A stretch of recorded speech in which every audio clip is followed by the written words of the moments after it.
উমর রাদিয়াল্লাহু তাআলা আনহু এরকম রাতে ঘুরতে ঘুরতে যে এক জায়গায় দেখলেন এক বাড়িতে খাবার নেই।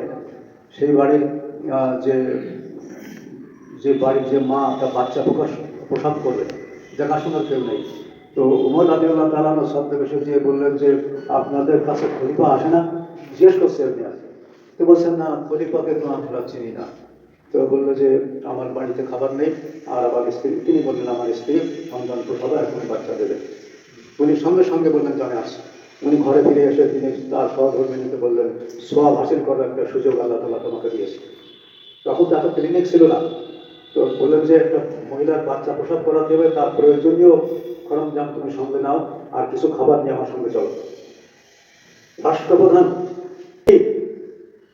হেঁটে চলে যাচ্ছেন দ্রুত, যে সেখানে সে খাবার দাবার দিয়ে রান্না শুরু করলেন, আর স্ত্রীকে অনুমতি নিয়ে অভ্যন্তরে করলেন। কিছুক্ষণ মধ্যে বাচ্চাটি হলো, রান্না বান্না হলো, খাওয়া দাওয়া হলো, কিছু খাদ্য ছিল বললেন আপনাদের থাকলো। তখন জিজ্ঞেস করছে এই লোক, আপনি কে?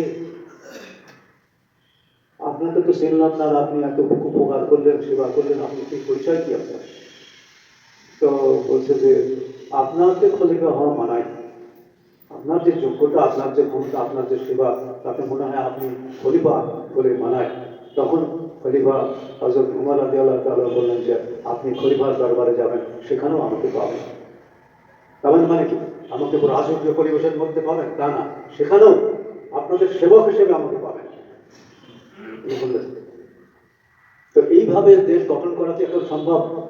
মহামান্য রাষ্ট্রপতি শাহাবুদ্দিন আহমদের সব পক্ষে সম্ভব গ্রামে গ্রামে ঘুরে কার সমস্যা দেখা?